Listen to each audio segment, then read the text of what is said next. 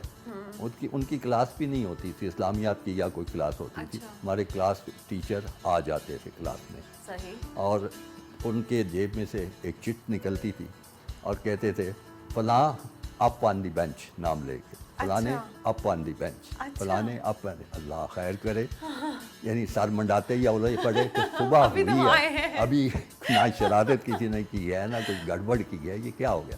اب اس کے بعد وہ چارج شیٹ پڑھتے تھے سب کو کھڑا کر کے. فلاں نے تم کو میں نے کل دیکھا تھا فلاں جگہ جاتے ہوئے، تم سگریٹ پی رہے تھے.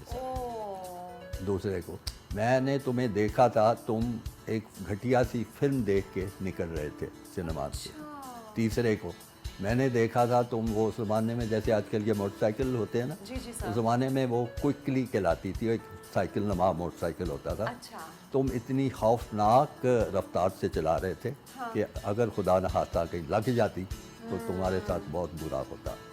تو آج میں صرف اتنی تمہیں تنبیہ کرنے آیا ہوں، دوبارہ اگر اس قسم کی حرکت ہوئی تو بڑی سخت سزا دوں گا. سارا کچھ سر دیکھیں ان کی تربیت کا انداز تھا، یہ میں آپ کو بتا رہا ہوں تربیت کا. اب ایک استاد کو کیا مصیبت پڑی ہوئی ہے دیکھتا پھرے لوگ، اسکول کے بعد تو بچوں کی کوئی رسپانسبلٹی لیکن وہ نہیں ہے نا. دیکھتے تھے. اچھا اس کے بعد جب چھٹی ہونے کا وقت ہونا، ہم نے 15 منٹ پہلے ہی اللہ کے فضل سے سارے بیگ پیک کیے ہوئے تھے بھاگنے کے لیے، گھنٹی بجے وہ کلاس میں آ گئے ہیں، پھر آ گئے ہیں سارے کو. اچھا فلانے 3 4 5 6 لوگوں کے نام لے کے تم کلاس کے بعد چھٹی کے بعد ٹھہرو گے. کیوں ٹھہرو گے جی؟ تمہاری انگلش ریڈنگ بڑی کمزور تھی، تمہارا تلفظ ٹھیک نہیں تھا، میں وہ ٹھیک کراؤں گا.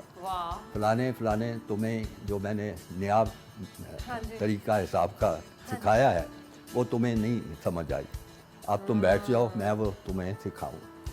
میں آج سوچتا ہوں تو میرے رونا آ جاتا ہے کہ کیا درد مند قسم کے لوگ تھے کہ نہ کوئی ٹیوشن ہے نہ کوئی کچھ ہے. یعنی 8 گھنٹے اسکول میں سر کھپا چکے ہیں، اب 9واں گھنٹہ بیٹھے ہیں، چھٹی کے بعد بیٹھے ہوئے ہیں. اور ان کو وہ بچے کوئی کسی گھر کا ہے، کوئی کسی گھر کا ہے، کوئی کسی کا کیا انٹرسٹ تھا اس میں، لیکن ان کی سوچ یہ تھی کہ یہ قوم کے بچے ہیں، یہ ہماری ذمہ داری ہے، ان کو مکمل طور پہ طاق کر کے ہر چیز سمجھا کے ہم نے بھیجنا. تو سر سب سے زیادہ مشکل کیا پریشر بہت زیادہ تھا اس چیئرمین کے دوران، کیا مشکل پیش آئی؟ دیکھیے یہ ایک چونکہ قومی سطح کا ایک ہوتا ہے ادارہ، اور اس کا سربراہ جو ہوتا ہے اس پہ لوگوں کی بے شمار توقعات ہوتی ہیں کہ وہ کیسا کام کر رہا ہے. ٹیم اچھا کھیل رہی ہے، ٹیم اچھا نہیں کھیل رہی، کوئی کہیں خرابی ہو جائے. اور روز تو کچھ 10 خبریں چھپی ہوتی تھیں کرکٹ کی. لیکن میرا دور جو تھا وہ اس لحاظ سے بڑا مشکل تھا، اس لحاظ سے ساری ذمہ داری کا کام ہوتا ہے، اس لحاظ سے بڑا مشکل تھا کہ اس وقت ایک بہت بڑا ایشو جو تھا، مسئلہ کہنا چاہیے، وہ کرکٹ کو اور کرکٹ والوں کو درپیش تھا. وہ تھا میچ فکسنگ کا مسئلہ جو تھا. جب میں نے ٹیک اوور کیا ہے تو ساری طرف ایک قرآن مچا ہوا تھا کہ کرکٹ کے کھلاڑی جو ہیں وہ میچ فکسنگ میں ملوث ہیں اور ملک کے ساتھ زیادتی ہو رہی ہے اور ان کو کوئی سزا نہیں دی جا رہی. تو اس وجہ سے وہ ایک بڑا یعنی گرم قسم کا مسئلہ بن گیا ہوا تھا. اور اس کو سنبھالنا، اب 2 یعنی میرے سامنے راستے تھے. ایک تو تھے کہ آنکھیں بند کر کے جن لوگوں کے خلاف یہ الزام لگ رہا تھا ان سب کو کرکٹ سے فارغ کر دیا جائے. میرے آنے سے پہلے تقریباً یہی صورتحال تھی کہ کسی کو نہ کھلایا جائے. اب اس میں ہمارے بہت زبردست کھلاڑی جو تھے ان پہ الزامات تھے. یہ وہ کھلاڑی تھے جنہوں نے ورلڈ کپ جیتنے میں بھی پورا بڑا اہم کردار ادا کیا تھا. 1999 کا جو ورلڈ کپ تھا اس کے فائنل کی ہار کی وجہ آپ کیا سمجھتے ہیں؟ میچ فکسنگ یا کچھ اور؟ دیکھیے میں نے آپ کو بتایا نا کہ مجھے وہ ورلڈ کپ 1999 کا جو تھا، یہ آپ کو سن کے شاید حیرت ہوگی کہ that is the second best performance of the Pakistan team, cricket team. اچھا. بہترین پرفارمنس 1992 کی تھی جو عمران کی قیادت میں ورلڈ کپ جیتے تھے، اور دوسری بہترین کارکردگی تھی 1999 کی ٹیم کی جو فائنل میں پہنچے اور ہار گئے. اس کے بعد آج تک ٹیم فائنل کو کیا میرے خیال سیمی فائنل میں بھی شاید ایک دفعہ پہنچی ہے. بلکہ پھر تو یہ ہونا شروع ہو گیا تھا کہ ابتدائی جو میچز ہوتے تھے پول میچز ان میں بھی ختم ہو گئے تھے. یعنی 2003 میں پول میچز میں ہی چلے گئے, آخری 4 میں بھی نہیں جا سکے. 2007 میں بھی پول میچز میں ہی ہار گئے, آخری 4 میں بھی نہیں تھا. بڑا ڈسپوائنٹ کرتے ہیں نا. صرف محل 2015 یا 11 مجھے یاد نہیں, اس میں ایک دفعہ سیمی فائنل میں پہنچ گئے تھے اور ہار گئے تھے ہندوستان سے. تو یہ بہترین کارکردگی تھی یعنی 92 کے بعد. مجھے بہت دکھ ہے کہ وہ آسٹریلیا سے ہم ہارے تھے, نہیں ہارنا چاہیے تھے. آسٹریلیا کو ہم نے پول میچز میں خود ہرایا تھا. پھر اس سے بھی زیادہ مشکوک ایک میچ تھا وہ بنگلہ دیش کے خلاف جو پاکستان نے ہارا تھا. بنگلہ دیش کوئی ایسی مضبوط ٹیم نہیں تھی. لیکن نہ کوئی انکوائری کا موقع ملا, نہ کوئی دیکھنے کا موقع ملا. وہ مجھے اس کارکردگی کے انعام کے طور پر مجھے کرکٹ سے فارغ کر دیا گیا تھا. بس اب انسان کیا بولے اور کیا کہے اس کے آگے. یعنی یہ بھی نہیں موقع ملا کہ دیکھیں وجوہات دیکھی جائیں کہ کیوں ہارے ہیں, کیا وجہ ہوئی ہے, سارا کچھ نہیں. اچھا تو سر کرکٹ میں سیاست کا کتنا رول ہے, حکومت کتنا اثر انداز ہوتی ہے؟ حکومت دخل دیتی ہے, ہر قسم کے لوگ دخل دینے کی کوشش کرتے ہیں, لیکن زیادہ مؤثر دخل تو ظاہر ہے حکومت کا ہوگا. تو میرے زمانے میں 2-3 ایسے مجھے مداخلت جو ہوئی تھی وہ یاد ہے, اور اس مداخلت کا نتیجہ بھی مجھے بھگتنا پڑا تھا. ایک ہوتے تھے سیف الرحمان صاحب جو نیشنل اکاؤنٹیبلٹی سیل کے جو تھے سربراہ تھے. ان کی بڑی نظر تھی کرکٹ پہ کہ وہ اس کو دخل دیں یا اس میں کچھ. وہ ان کا چھوٹا بھائی تھا, اس کا نام تھا مجیب الرحمان. اس کی کوئی خاص میرا حال سرکاری حیثیت نہیں تھی, کوئی کرکٹ سے بھی کوئی تعلق نہیں تھا. اس کے لیے انہوں نے اس وقت کے جو حکومت تھی اور وزیر اعظم تھے ان کو قائل کیا کہ اس کو کرکٹ میں لے کے آیا جائے, اور نمبر 2 پوزیشن پہ لے کے آنا چاہتے تھے, چیف ایگزیکٹو کرکٹ بورڈ کا. یعنی چیئرمین کے بعد چیئرمین تو ہوتا ہے نا, سربراہ ہوتا ہے, تو چیف ایگزیکٹو دوسرا نمبر, تو اس کو لے آنا چاہتا. وہ مجھے باضابطہ طور پہ ہدایت بھیجی گئی کہ وزیر اعظم یہ چاہتے ہیں کہ اس کو آپ چیف ایگزیکٹو بنا دیں کرکٹ بورڈ میں. تو مجھے بڑی حیرت ہوئی کہ اس شخص کا کیا تعلق ہے کرکٹ سے, نہ کچھ. پھر مجھے ان سے ذاتی طور بھی ان کا پتہ تھا کہ وہ کیا چیز ہیں, تو میں نے وہ انکار کر دیا کرنے سے. تو پھر چراغوں میں لانا رہی. باقی یہ سفارش بھی آتی رہتی تھی کہ فلانے کو اس میچ میں کھلا لیں, اس کو یہ کریں وہ کریں, وہ چھوٹی موٹی چیزیں. اچھا ویسے ہم نے یہ دیکھا ہے کہ جو مردوں کے کرکٹ ہے ہمارے یہاں پہ اس کو بہت کوریج ملتی ہے, اس کو بہت پذیرائی ملتی ہے, لیکن جو فیمیل کرکٹ ہے اس کو اتنا رسپانس نہیں ملتا. یہ کیا وجہ سر؟ اس کو بہتر بنایا جا سکتا ہے؟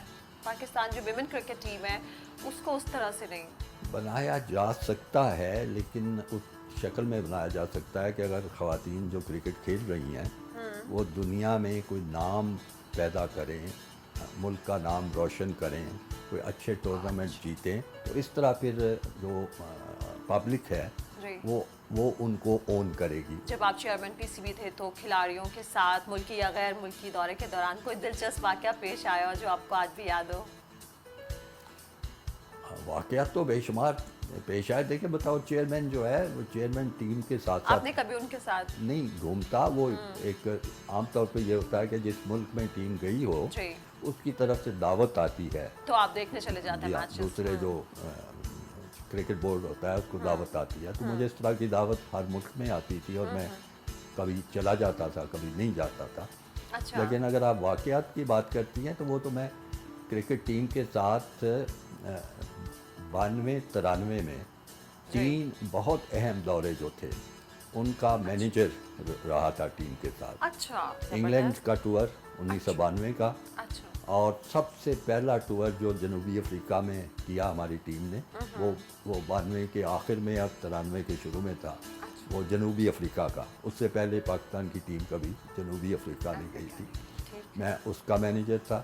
اور اس کے بعد ایک بڑا مشہور دورہ ہوا تھا ویسٹ انڈیز کا، جس میں وہ آپ نے شاید، آپ کی شاید کرکٹ میں نہ اتنی دلچسپی ہو، جس میں ہمارے 4 کھلاڑی جو تھے وہ ماریجوانا، اس کو پتہ نہیں کیا کہتے ہیں، بھنگ کے، حشیش کے، کیا چیز ہے وہ نشہ آور چیز استعمال کرنے کے کا الزام ان پہ لگا تھا سارا۔ ویسٹ انڈیز کا دورہ، یادگار دورہ۔ یادگار 92 کا جو ہمارا انگلینڈ کا دورہ تھا نا، وہ انگریزوں کو 5 مہینے ہم وہاں پہ رہے، اور چپا چپا ہم انگلستان کا گئے، میچ کھیلے۔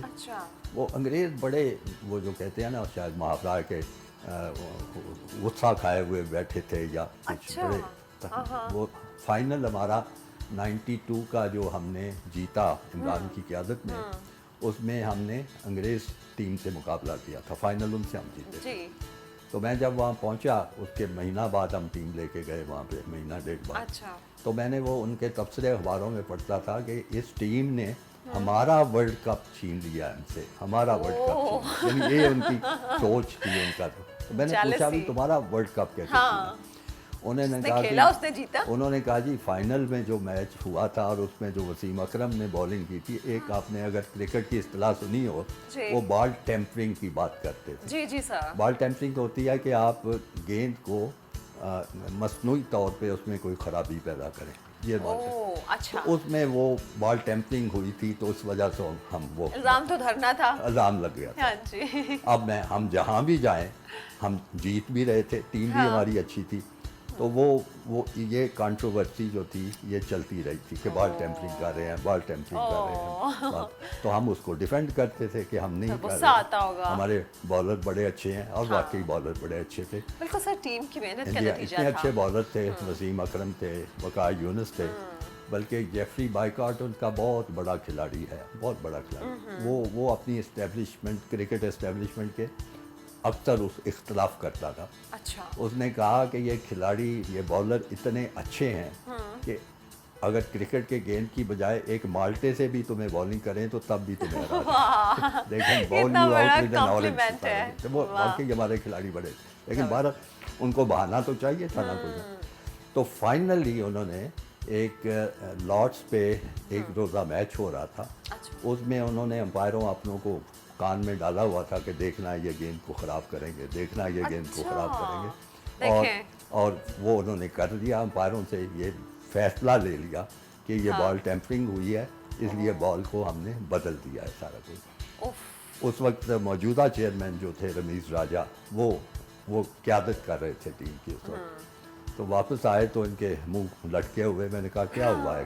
کہتے ہیں جی انہوں نے گیند بدل دیا اس لیے، اور گیند بدل کے پھر انہوں نے میڈیا کو بھی بتا دیا کہ بال ٹیمپرنگ ہم نے پکڑ لی۔ مجھے بڑا غصہ آیا۔ غصے والی بات ہے سر، لگاتار کنٹروورشل بنا رہے ہیں ان کو۔ میں کھانے پہ بیٹھا تھا، ایک مشہور انگلش کھلاڑی بھی آیا ہوتا، وہ مینیجر کی ہوتی ہے لنچ جو میزبان ہے ان کے ساتھ ہی کرتا ہے، این سی سی میزبان تھی، تو مجھے یہ خبر ملی تو میں معذرت کر کے کھڑا ہوا۔ تو میں نے جو اپنے انگلش کرکٹ بورڈ کے جو عہدیدار تھے ان کو جا پکڑا، میں نے کہا یہ چیز ہوئی ہے، تو وہ کہتے ہیں جی وہ امپائر کا فیصلہ ہے۔ میں نے کہا امپائر کا فیصلہ جو ہوتا ہے وہ اس صورت میں نہیں ہوتا، جب بال ٹیمپرنگ کا آپ چارج لگا رہے ہیں تو یہ ایک امپائر کا فیصلہ نہیں رہ گیا۔ وہ ٹیڈ ڈیکسٹر ان کا ایک بہت بڑا کھلاڑی تھا، وہ بھی شامل ہو گیا اس گفتگو میں۔ اس نے کہا Khalid you are such a accomplished administrator, تم کرکٹ میں رہے ہو تو تمہیں امپائر کے فیصلے کو قبول کرنا چاہیے۔ میں نے کہا یہ فیصلہ میں قبول نہیں کروں گا، آپ آؤٹ کر دیں، کیچ دے دیں، ایل بی ڈبلیو دے دیں، یہ امپائر دے سکتا ہے۔ میں نے کہا ball tampering is a legal issue. وہ کہتا ہے کیسے؟ میں نے کہا اس طرح ہے، یہاں پہ بھی لا کام آیا۔ لا کام آیا۔ وہ میرے لا سے بڑے گھبراتے تھے، اخباریں لکھتی تھیں۔ میں آخری کمنٹ بعد میں اس میں کروں گا۔ میں نے کہا بات یہ ہے کہ بال ٹیمپرنگ گیند کی حالت دیکھ کے اس نے کہا ہے، لیکن امپائر کو یہ ثابت کرنا پڑے گا کہ یہ پاکستان ٹیم کے کسی کھلاڑی یا کسی بالر نے یہ ٹیمپرنگ کی ہے، بالکل اس کی کوئی اور وجہ نہیں ہے۔ یہ بھی ہو سکتا ہے کوئی فطری طور پہ گیند خراب ہو گیا ہو، کسی سخت جگہ پہ لگ کے گرا خراب ہو۔ میں نے اس کو مثالیں دی ہیں سارا کچھ۔ تو میں نے کہا امپائروں کو بلایا، تو انہوں نے امپائروں کو بلا لیا۔ میں نے پہلے امپائر سے پوچھا کہ تم نے گیند کی حالت دیکھی ہے کہ ہاں جی کہتا ہے خراب ہو گئی ہے. میں نے کہا تم نے ہمارے کسی بولر کو دیکھا ہے اس کو خراب کرتے؟ کہتا ہے نہیں. وہ جھوٹ نہیں بولتے, یہ ان کی خوبی ہے. چلیں شکر ہے. تو میں نے کہا تمہارے کسی ٹی وی کیمرہ نے ہمارے کسی بولر یا کھلاڑی کو دیکھا ہے؟ انہوں نے کہا جی نہیں, ٹی وی نے بھی نہیں دیکھی. اچھا. دوسرے بھی امپائر کو بلایا, اس سے بھی یہی سوال پوچھے تم نے دیکھا ہے کسی کو؟ سب کا جواب نہ. ٹیلی ویژن والوں نے دیکھا ہے؟ انہوں نے کہا نہیں. سب. تیسرا جو ٹی وی امپائر تھا اس سے بھی, اس نے بھی کہا نہیں. جب تینوں نے کہہ دیا, میں نے کہا اگر یہ دیکھا کسی نے نہیں ہے پھر آپ کیسے کہیں؟ اس کا الزام آپ ہماری ٹیم پہ, ہمارے بولرز پہ, فیلڈر پہ کیسے لگا سکتے ہیں؟ اب وہی میں نے کہا ٹیڈ ڈیکسٹر اس نے دلیل دینے کی کوشش کی. میں نے کہا دیکھو ٹیڈ, اگر کوئی کرکٹ کا معاملہ ہوتا تو تم اتنے بڑے کھلاڑی ہو کہ میں تمہارے سامنے منہ بھی نہیں کھول سکتا, تم بڑے کھلاڑی, لیکن دس از اے میٹر آف لا, قانونی معاملہ ہے. اور تم جانتے ہو وہ انگریز ذرا اپنے, تم جانتے ہو مجھے تھوڑا بہت قانون آتا ہے. تھوڑا بہت کثرے نفسی سے کام لیا. Yes Khalid, I know you have been to Harvard law school. ماشاءاللہ. تو وہ کہہ رہی ہیں کہ اب ہم کیا کریں. میں نے کہا تم اپنے وکیلوں سے مشورہ کرو, اگر تم یہ الزام ہم پہ لگاؤ گے تو میں تمہیں عدالت میں لے کے جاؤں گا. یہ تم نہیں کر سکتے کہ چپ کر کے ہماری ٹیم کو بدنام کر دو. انہوں نے کہا ٹھیک ہے. انہوں نے پھر مشورہ کیا ٹیم سے. اگلے دن میں پہنچ گیا. پھر میں نے کہا ہاں جی بتاؤ کیا بنا ہے. تو وہ ان کا جو چیف ایگزیکٹو تھا, بڑے اچھے لوگ تھے ویسے, ریزنیبل بات کو مان لیتے تھے. اس نے کہا جی ہمارے وکیلوں نے ہمیں بتایا ہے that the Pakistani manager is right. شکر ہے جیت گئے. بڑا یعنی اہم شغل والا واقعہ. یہ بھی افریقہ مجھے اس لیے نہیں بھولتا کہ بڑی انہوں نے خاطر کی, بڑے خوش ہوئے کہ پہلی دفعہ کوئی پاکستان کی ٹیم آئی ہے. ان کا کرکٹ کا جو بڑا انتظامیہ کا سربراہ تھا, تو اس نے مجھے کہا کہ what can we do for you. ساری انہوں نے بندوبست. میں نے کہا بہت اعلیٰ بندوبست ہے, we are very happy, we are comfortable, لیکن ایک میری خواہش ہے اگر پوری کر دو. کہتا ہے کیا؟ میں نے کہا وہ میں نیلسن منڈیلا سے ملنا چاہتا ہوں سر. یہ 93 کی بات کر رہا ہوں. اس وقت تک نیلسن منڈیلا جو تھا وہ بہت کم لوگوں سے ملا. میں نے کہتا ہے ٹھیک ہے, تمہاری خاطر ہم اس کو انوائٹ کریں گے. تو وہ آئے اور آ کے تم لوگوں سے ملے. وہ نیلسن منڈیلا آئے گراؤنڈ پہ, پہلے وہ اندر ان کے جو کانفرنس روم تھا وہاں آئے, مجھے انہوں نے بلایا کہ آ گئے ہیں, ملاقات ہوئی, بڑا خوش ہوا مل کے, بڑی باتیں کرتا رہا. 2-3 باتیں مجھے اس کی نہیں بھولتی. تو میں نے کہا کہ اس سے پہلے آپ نے کبھی کوئی کرکٹ میچ دیکھا ہے؟ کہتا ہے اس نے سامنے ایک لگی ہوئی تھی خاردار, وہ تاریں توریں, وہ پنجرا سا بنا ہوا تھا. کہتا ہے یو سی دیٹ کیج. میں نے کہا میں دیکھا. کہتا ہے یہاں بیٹھ کے ہم نے دیکھا تھا. نسل پرستی کی وہ پالیسی تھی نا اپارتھائڈ کی, تو ان کو بیچاروں کو, کالوں کو اجازت نہیں تھی کہ کہیں گھوم پھر سکے. بس ان کو 100-200 بندوں کا ایک پنجرا تھا, اس میں بند کر دیتے. کہتے یہاں میں نے بیٹھ کے دیکھا. تو میں نے کہا آپ کو وہ وقت بھی یاد ہے, آپ نے 27 سال, آپ کو پتہ ہے 27 سال جیل میں کاٹے. تو 27 سال آپ نے جیل میں کاٹے ہیں, تو آپ کو غصہ نہیں ہے شدید, نفرت اور غصہ؟ کہتا ہے کہ ہاں انسانی فطرت ہے, غصہ بھی ہوتا ہے, نفرت بھی ہوتا ہے. جب میں آزاد ہوا تو میرے سامنے 2 راستے تھے کہ ایک میں اپنے انتقام لوں, بدلہ لوں, نفرت کا اظہار کروں اور پوری اپنی قوم کو لڑوانا ہی شروع کر دوں. ظاہر بات گورے بھی تھے, کالے بھی تھے, اور پھر اللہ جانے کیا حشر ہوتا. دوسرا میرے سامنے راستہ تھا کہ اپنا غصہ بھول جاؤں, اپنی خرابی ساری بھول جاؤں, اور میں کوشش کروں کہ سب کو اکٹھا کر کے, متفق کر کے, اتحاد کر کے قوم کو اپنی کو آگے لے کے چلوں. تو تمہارے خیال میں مجھے کیا راستہ چننا چاہیے تھا؟ میں نے کہا میرے خیال میں دوسرے. بات کہتا ہے میں نے وہ راستہ چنا ہے, تو اب دیکھ لو تمہارے سامنے. تو یہ میں یہ اس لیے سنا رہا ہوں کہ ہمارے لوگ, ہمارے سیاسی لیڈر سارے جو ہیں وہ چیز سنیں, اور کاش اس راستے پہ چل سکیں سب کو. الہی آمین, الہی آمین سر. اچھا سر, پروگرام کا وقت کیونکہ ختم ہو گیا ہے, تو سر میں آپ کے سامنے 5 لوگوں کے نام لوں گی. آپ نے ان کی ایک خوبی بتانی ہے اور ایک خامی بتانی ہے. ایک میں سول سروسز اکیڈمی کی ایک بات آپ کو بتا دوں, اگر 1-2 منٹ مجھے دے دیں, اس لیے میں بتا رہا ہوں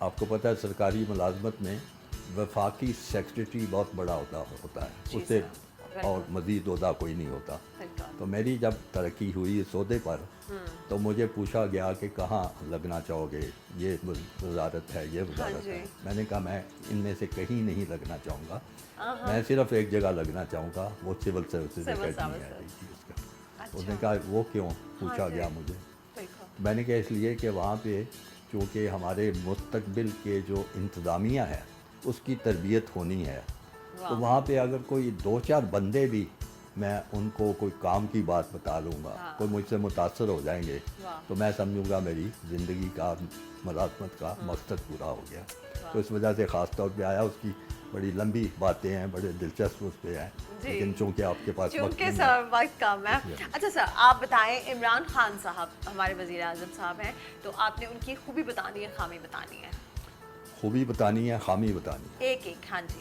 خوبی ان کی یہ ہے کہ بہت پرعزم، بلند حوصلہ، پہاڑ جیسا حوصلہ، بدترین حالات میں بھی حوصلہ نہیں ہارتے. یعنی یہ خراب حالات تھے اور اس میں وہ ٹیم کا حوصلہ بڑھاتے جا رہے تھے اور بڑھاتے بڑھاتے وہ ورلڈ کپ جیت گئے. یہ تو ان کی بڑی زبردست خوبی ہے. وہ یہی چیز استعمال کر رہے ہیں قوم کے ساتھ بھی کہ گھبرانا نہیں ہے بالکل بھی طرح. تو سر ان کی اگر خامی؟ تو خامی یہی ہے، میں نے ذاتی تجربے کی بنیاد پہ کہہ رہا ہوں کہ وہ بات کوئی کسی جگہ سے سن لیں اور وہ بندہ وہ سمجھے کہ ٹھیک ہے، اس کی بات کا اعتبار کر لیتے ہیں اور اس کی تصدیق کرنے کی کوشش نہیں کرتے. شہباز شریف صاحب. شہباز شریف صاحب. ایک خوبی ہے، خامی؟ شہباز شریف صاحب بہت اچھے منتظم ہیں.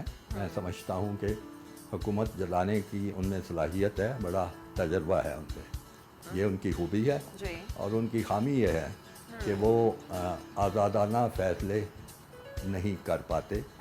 وہ کوئی ان کو اتنا یا کا حوصلہ نہیں ہے، یا مجھے نہیں پتا کہ وہ ہر چیز میں وہ پوچھنے چل پڑتے ہیں اپنے بھائی صاحب سے کہ جی کیا کرنا ہے کیا نہیں. اچھا. آصف علی زرداری صاحب. آصف علی زرداری صاحب کو میں سمجھتا ہوں خوبی کے طور پہ قومی سطح پہ بہت بہترین سیاستدان ہے. یعنی بہت ہی ان میں اعلیٰ ظرفی ہے، ہر ایک سے بات کرتے ہیں، ہر ایک کا نقطہ نظر جانتے ہیں. ان کی خامی؟ خامی یہ ہے جو ان کے خلاف الزامات ہیں اور جس میں بظاہر جو شواہد ہمارے پاس آتے ہیں ان کی جو پیسہ بنانے والے، آپ کو پتہ ہے کسی وقت 10% بھی لیبل ان پہ لگایا گیا تھا، وہ ان کی خامی ہے. سر مولانا فضل الرحمان صاحب. مولانا فضل الرحمان صاحب.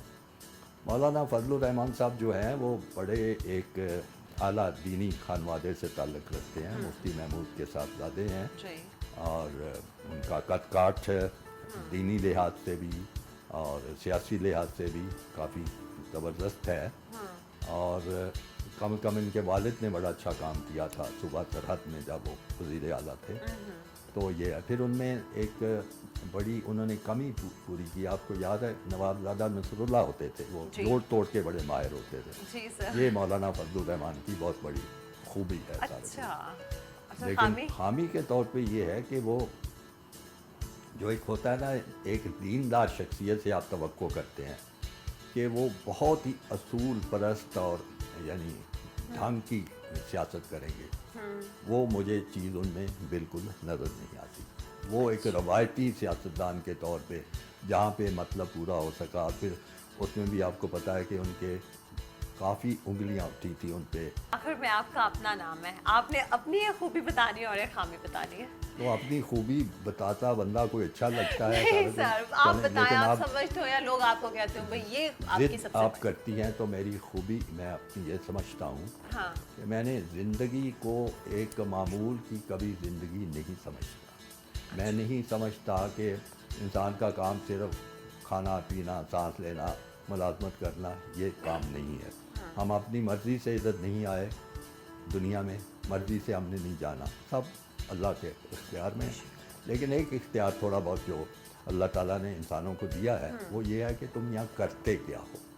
تو اس کرنے کا جو ہے نا میرے اندر شدید احساس ہے کرنے کا، کہ جب آپ آئے ہیں تو تو آپ کچھ ایسی چیز کریں، بھلے آپ بہت اونچا کام نہ کریں، ہر کوئی قائد اعظم نہیں ہو سکتا، ہر کوئی علامہ اقبال نہیں ہو سکتا، لیکن ہر کوئی کچھ نہ کچھ تو کنٹریبیوٹ کر سکتا ہے نا. مقصدیت ہونی چاہیے زندگی میں. اور میری زندگی میں جہاں تک مجھے توفیق ہوئی ہے، جہاں تک میری استطاعت تھی، میں نے اس مقصدیت کو کبھی بھی آنکھوں سے اوجھل نہیں ہونے دیا. یہ میں اپنی خوبی سمجھتا ہوں. اور سر اپنی خامی میں یہ سمجھتا ہوں کہ میں نے اتنی محنت نہیں کی جتنی محنت کی جا سکتی ہے، کیونکہ اللہ تعالیٰ نے بڑی، اللہ کی مہربانی ہے، کافی چیزیں دیں، اچھا ذہن دیا، اچھے مواقع دیے، اچھا ماحول دیا، لیکن جتنی محنت درکار تھی چیزیں بہتر کرنے کی اور مزید کرنے کی، میں سمجھتا ہوں کہ میں وہ محنت نہیں کر پایا. سر اللہ آپ کو لمبی زندگی دے، مزید ہمت دے. بہت شکریہ آپ نے ہمارے پروگرام کے لیے وقت نکالا. ویورز، آپ سب دیکھنے والوں کا شکریہ. امید کرتی ہوں آپ کو آج کا پروگرام اچھا لگا ہوگا. مجھے دیجیے اجازت اگلے پروگرام تک کے لیے. تب تک اپنا اپنے پیاروں کا خیال رکھیں. اللہ حافظ.